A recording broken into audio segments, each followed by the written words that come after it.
In the reveal of the next Path of Exile expansion, also, we should see some POE 2 gameplay as well. Should be a good show. Hi, I'm Chris Wilson from Grinding Gear Games. Thanks for joining us for today's Path of Exile livestream. We have a packed show today, with announcements for Path of Exile 2, as well as the exclusive unveiling of Path of Exile Affliction, which launches on December 8th on PC and Mac, and on December 13th on console. Twitch drops are enabled on today's livestream, so make sure you follow the instructions below in order to claim your Huntsman wings. We'll start with Path of Exile 2, where Jonathan will walk you through our latest announcements. Mark will then take you on a deep dive into the new Path of Exile Affliction Challenge League, which launches in 1 week. He'll cover the league mechanics, its rewards, some new content we're adding to the core Path of Exile experience, and some large metagame changes. I'll then show you our annual core supporter packs, and we'll head into our live Q&A session where Ziggy D will ask us your questions from Twitch chat. After the livestream, we'll drop the full patch notes. I'd like to hand over to Jonathan Rogers, Game Director of Path of Exile 2. Hey guys, it's been a few months since we introduced you to the Druid in Path of Exile 2. But one of the things that we're really focusing on now is how varied each of the classes feels to play. The Monk darts around quickly from enemy to enemy, building and unleashing combos. If he doesn't stay in combat, he loses momentum and has to build it up again.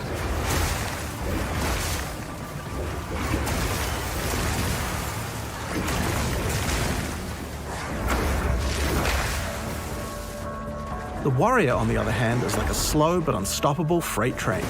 A warrior commits to big attacks and relies on stunning his enemies to stay safe in the thick of combat. When an opening presents itself, a warrior can use even larger attacks to demolish his enemies.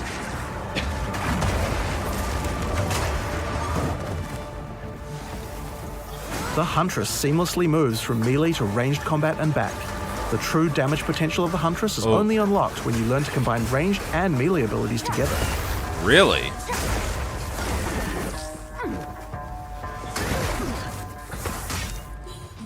And then there are the Spellcasters. The Sorceress is a pure caster who much prefers to stay at range and drop powerful spells on her foes. If she finds herself surrounded by enemies, she would rather use an ability to escape than to take them on directly. What is that ability? Like a cloud. The Druid is also a spellcaster, but unlike the Sorceress, he uses his spells as a means to support his melee abilities. And by melee abilities, we mean he can turn into a giant animal and rip his enemies to pieces. Is he throwing out lava? Okay, that's pretty cool. Each of these classes feels extremely different to play, but we want to go even further. It's time to check out the Mercenary. There's not a job out there I won't take, so long as the pay's good and a crossbow can solve it.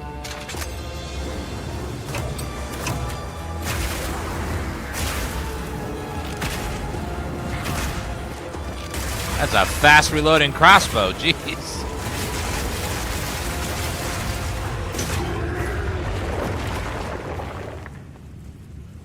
I'll take them all down, one bolt at a time. When thinking about each new class, we really try to think about how we can make combat feel different from all the others. For the Mercenary, that difference is the crossbow. A crossbow is fundamentally different than a regular bow because it fires instantly instead of needing to be drawn back. This means that you need immediate feedback. Clicking the fire button should make the character shoot instantly, just like in a shooter. As soon as we experienced that, we realized that there are a lot of design lessons to learn from shooters, and so we fully embraced them. In Path of Exile 2, we have crossbows that work like sniper rifles, shotguns, and assault rifles. What? You show me how that but in works. order to really get shooter-like gameplay, we wanted to go further. I want to see Path of how Exile that. 2, we now support WASD movement. How is it loading them so fast? You can now fast? walk around in any direction independent of aiming. In fact, if this is your preferred method of gameplay, you can use it on any class, regardless of what weapon type you're using. You can change between click to move or WASD at any time. Ooh, WSD. Ooh. You can only hold 2 crossbows at a time, but Path of Exile 2 is all about interesting combinations of abilities, and this is where ammo skills come in. This is a burst shot crossbow, and right now I have armor-piercing ammo equipped, which makes it very effective when facing a group of enemies, since it pierces right through them. Bloody horrors! But there are other ammos too. I need to grab my For food. a bigger single target, it might be a good idea to switch to Incendiary. The more projectiles hit the target, the stronger the ignite, so you'll want to get up nice, close and personal with this one. If you have a bunch of targets running at you, you might want to slow them down. In this case, you could switch to Permafrost Burst Shot. Shooting a bunch of smaller enemies at range will chill them, and potentially even freeze them in place. Once you have some frozen enemies though, you can switch back to Armor Piercing. Shooting a frozen enemy with Armor Piercing Burst Shot will explode the ice, doing a huge amount of damage to all nearby enemies.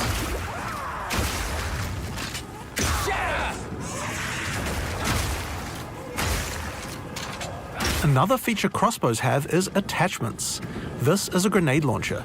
As you can see, when I equip it, it appears on the underside of the crossbow. Ooh. These attachments are just like skill gems, so you effectively get extra skill slots. And That you is can augment these with amazing. support gems, just like regular skills. That is... I think I'm going to play this one. This looks really fun. Fire in the hole! These grenades take a while to explode, so it's a good idea to pair them with some kind of crowd control, like Permafrost Burst Shot.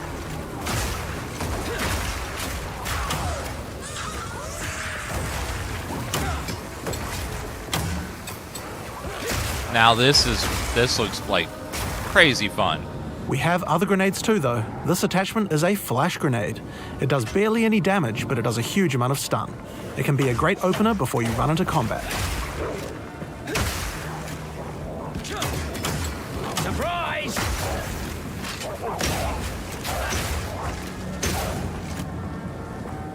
Now here's another attachment, an oil grenade. Firing one of these grenades coats the ground and nearby enemies in Combine oil. them with fire? Oil slows enemies down, so it's another useful crowd control mechanic.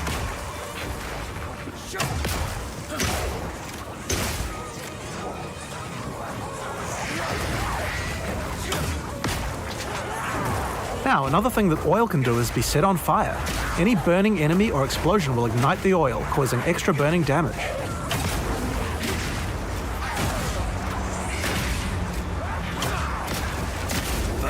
One of the problems with burst shot crossbows is that each pellet doesn't do much damage individually.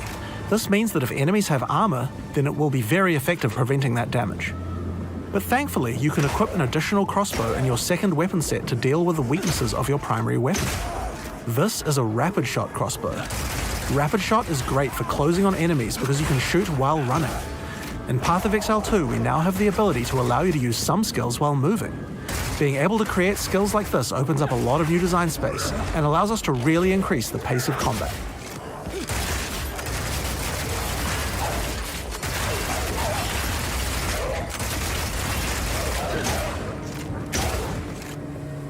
The armor-piercing version of Rapid Shot slowly erodes a monster's armor.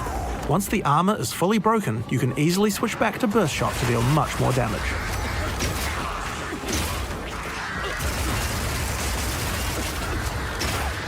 Looking so good.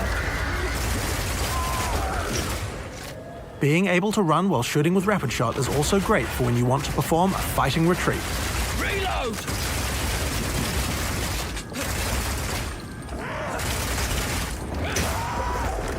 Using permafrost ammo with Rapid Shot is also useful if you need to retreat. When you shoot the ground, it creates ice crystals. If you draw monsters back over these crystals, they explode, chilling the monsters. It's great if you want to set up a safe zone before pulling the next pack.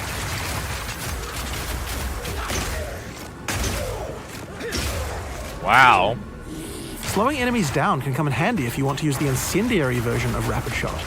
Using this skill requires that you charge up a little bit before it fires, but as it continues to heat up, it will do more and more damage. It has a really large clip size, so you can just keep firing and firing with it. But the other really useful feature is that when the crossbow is heated up, it adds extra fire damage to any grenade that you launch.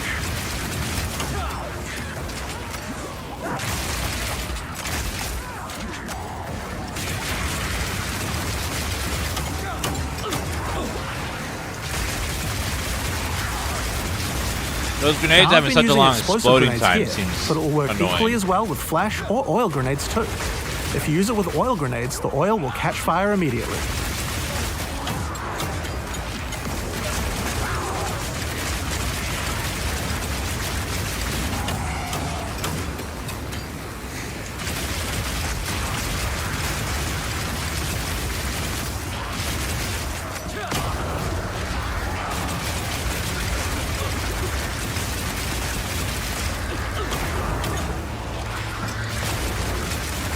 Another crossbow type that you can find is Power Shot.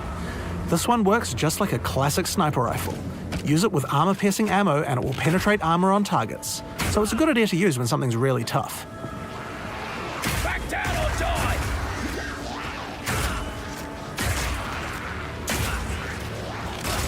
Now this skill has another interesting interaction with armor break. If an enemy has its armor broken, then your Power Shot hits a weak spot and does a huge amount of single target damage, with a bunch of extra stun for good measure.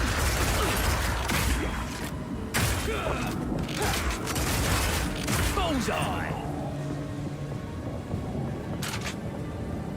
Now, the incendiary version of Power Shot is more like a rocket launcher. It does a big explosive blast at a distance.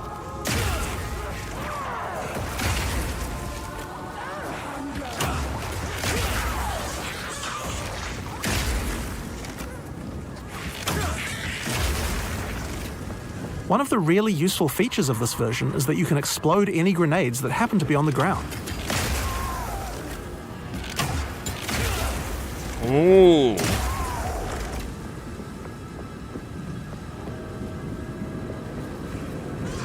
This combo also works really well with Incendiary Rapid Shot. I'm going to charge up the heat on my crossbow, shoot out a bunch of grenades, and then start the fireworks with a Power Shot.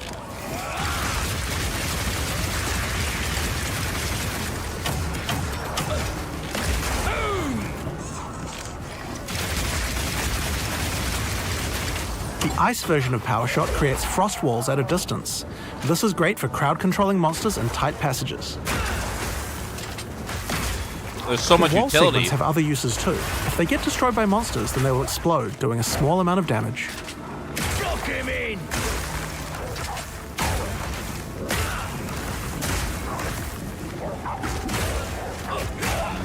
I love the slowed down pace. It feels really good. Now, remember that burst shot combo with frozen enemies? And I'm we sure did this is earlier? only during the That works with campaign. ice walls too. Let's put burst shot back on. Feels very atmospheric Now I and can stuff. fill up this area with ice walls, then shoot them with armor-piercing burst shot for a huge amount of damage.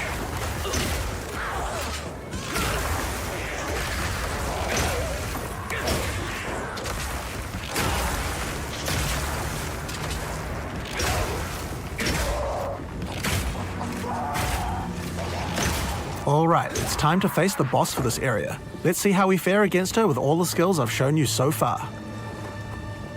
Boss. Oh, he's thick. No, she's thick. She's got so much health. Jeez. Stay still, the mother! No.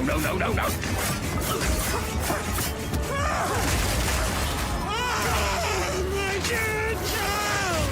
Your time has come! By the gods! What the fuck? Rapid fire! Children! Eat your fill!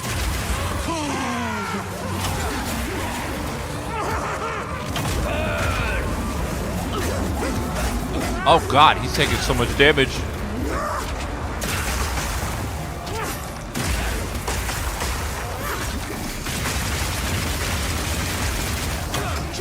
Take this!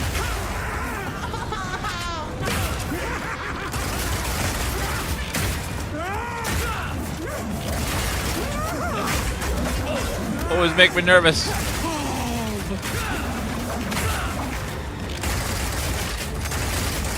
Piercing shot!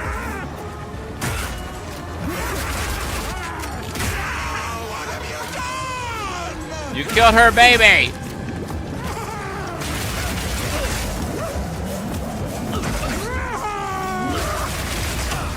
My children! Freeze! Use your flask. Dismember!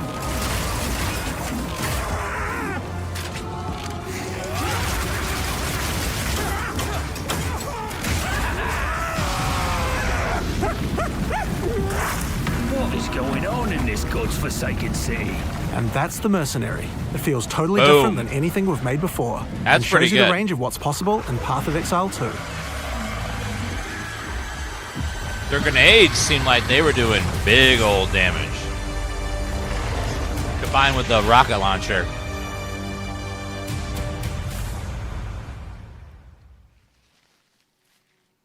We're going to be showing off a lot more about Path of Exile 2 as we approach its beta, but in the meantime, we've got a Path of Exile 1 expansion coming out next week. I'm going to hand over to Mark, also known as Neon, to show you what's in store for POE 1. Thanks, Jonathan. Well, let's just go ahead and get straight on into it. Here's the trailer for Path of Exile Affliction. Something moves in the mists. Something sinister. Thorn. Rot. Plague. Ew. And claw. The affliction spreads. It hungers for more.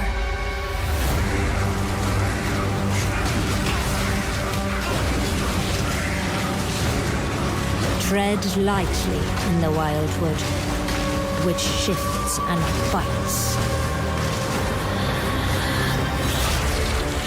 Accept our help, the ancient power of the Asmiri. Wait, what? Beware the spirits that yearn for freedom. And the heart of evil that waits in the dark. Were those new Ascendancies?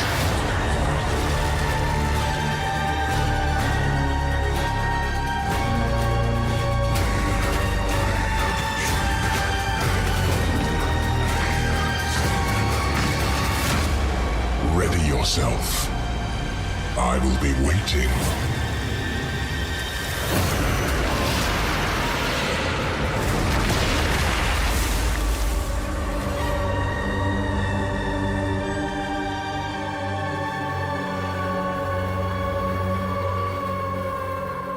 Ultimatum was a very popular expansion.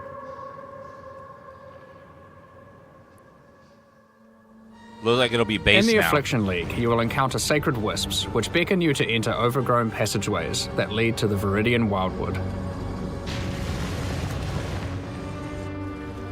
A vile affliction has covered this forest with a foreboding darkness. You'll need to uncover the forest mysteries to put a stop to the source of the affliction. As you approach the darkness, the wisps burn away its affliction. Make sure you tread carefully, because they only have a limited amount of power. But be warned, the darkness is full of cursed monsters that emerge to kill you. No way. As you explore, you might see other types of wisps trapped inside the darkness. The Wildwood is trying to guide you towards clues about its affliction. Follow the trails of wisps by collecting them, and you may uncover many different secrets.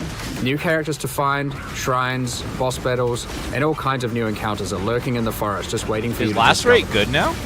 There are many rewards to earn for those brave enough to seek them.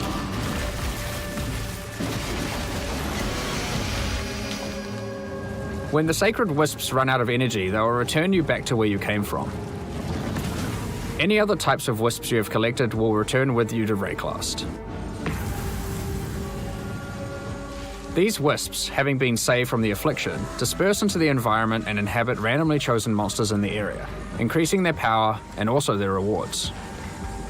The different types of wisps have different effects on monsters, and sometimes more than one type will inhabit a single monster, making the fight even harder and even more rewarding. If this happens to a boss, you could be in for a tough fight, but if you can overcome it, your efforts will not be in vain. Primal wisps grant an item rarity bonus to inhabited monsters. Wild wisps grant an item quantity bonus, and vivid wisps cause them to drop currency items. If a monster gets all three types, they'll drop more items of a higher rarity and a lot of currency.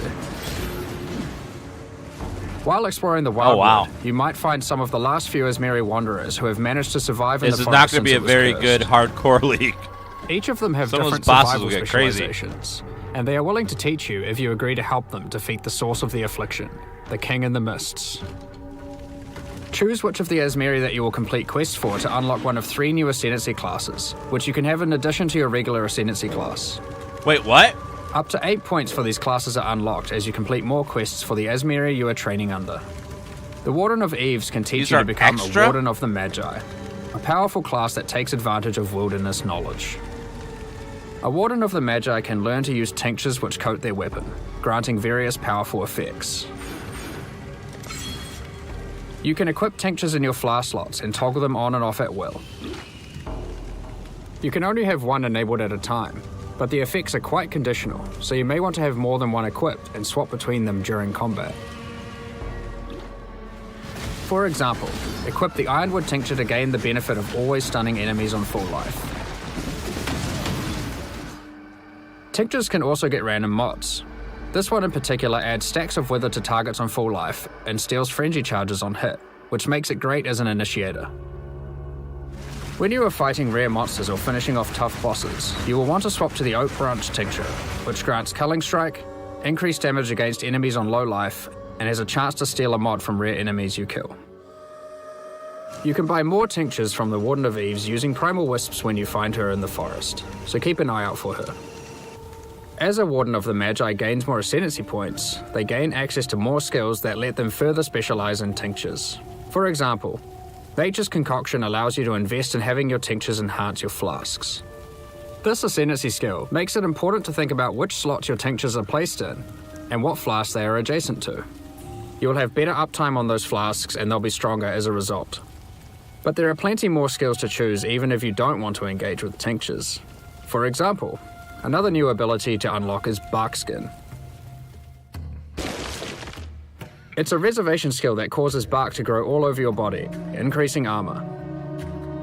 As you take damage, the bark falls off, increasing your evasion.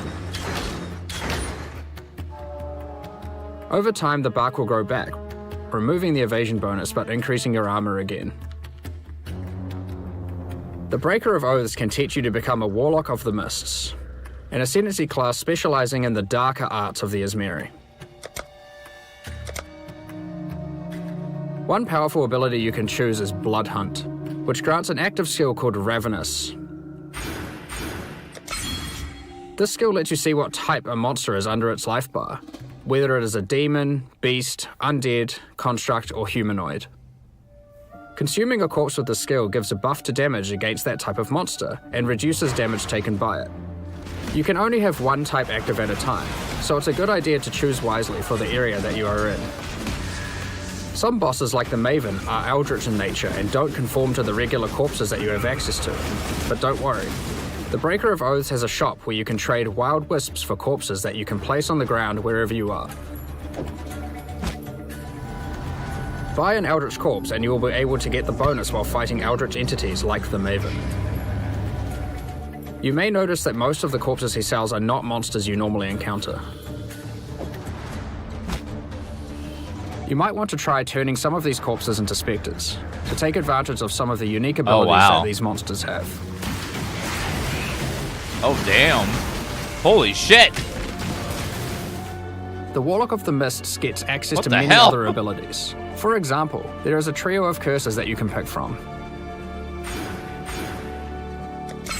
Summoner just got crazy buff. One of these curses targets your minions, giving them life degen and making them explode for massive damage when they are near death. One of them prevents enemies from dealing damage for the latter portion of its duration, which is quite powerful against bosses. This curse creates the interesting build decision of whether or not you should increase curse duration or reduce it. The final curse is a mark that causes enemy phantasms to be spawned when you hit the marked enemy. These phantasms aren't on your side, so they work well with on-hit and on-kill trigger effects, for example. The Primal Huntress can teach you to become a Wildwood Primalist.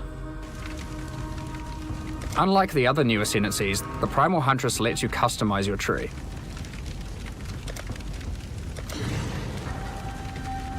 You do this with charms that you can buy from the Primal Huntress for Vivid Wisps. Charms have randomly generated mods which give stats from regular Ascendancy classes, allowing you to create your own hybrid Ascendancy class. Charms are magic items that are aligned with different attributes. So for example, this Ursine charm is strength aligned and has gotten the melee hits have a chance to fortify stat from the champion, and the ability to stop your movement speed going below base from the Juggernaut. This interline Corvine charm lets you get the stat that makes your consecrated ground effects linger from the Inquisitor, and the effect that makes cursed enemies explode from the Occultist. Some of the combination of mods that you might find for sale on charms can be extremely powerful, so keep a lookout for the Primal Huntress's shop even if you are not playing as a Primalist. As a Primalist, you also get access to a few other interesting abilities. Use war cries next to corpses and they have a chance to drop an extra item. It opens nearby chests too.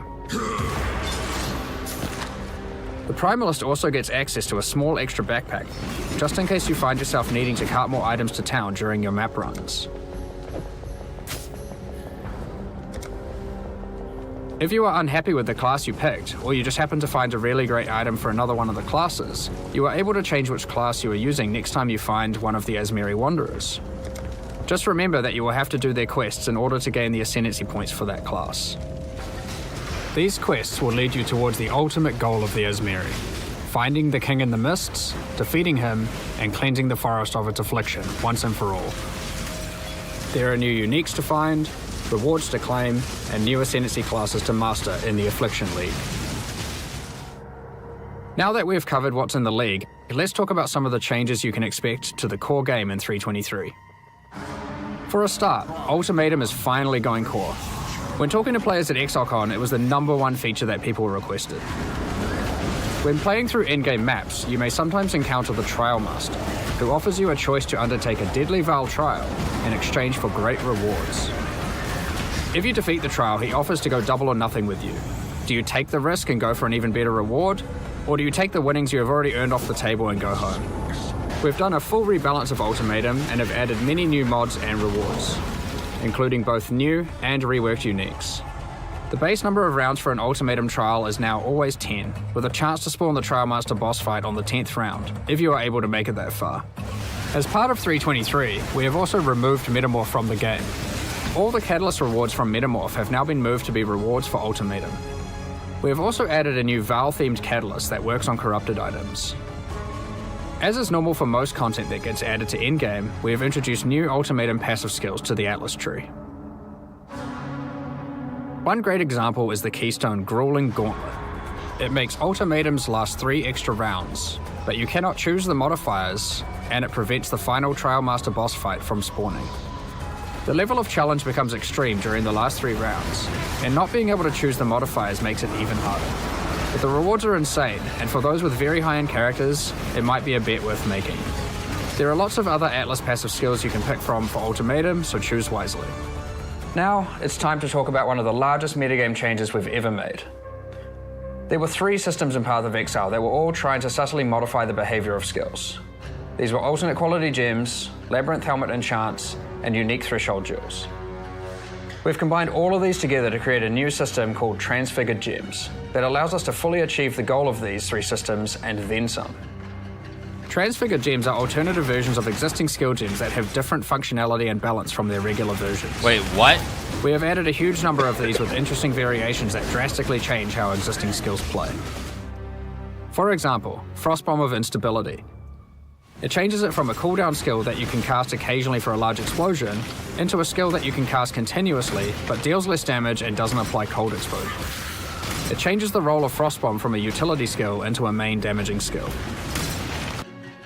Another example is Detonate Dead of Scavenging. You can't use it on corpses that were created by Desecrate or Unearth, but in exchange it does a whole lot more damage. You won't be able to use it as your main reliable source of damage, but it's a great skill to use as a 4-link utility to get some extreme burst damage. Raise Zombie of Falling. Instead of raising a zombie from a corpse, you summon them from mid-air. They fall to their death, dealing AoE damage when they land. While this sounds like a physical damage version of Firestorm, you should consider that it scales with minion damage and also triggers on-death minion effects. Blight of Contagion. That is amazing. This version of Blight is now spread by Contagion, so you can use it as part of your Essence Drain build. We have a huge number of these. Transfigure Firestorm into Firestorm with Meteors, Transfigure Blade Trap into Blade Trap of Greatswords, Transfigure Barrage into Barrage of Volley Fire, and so on.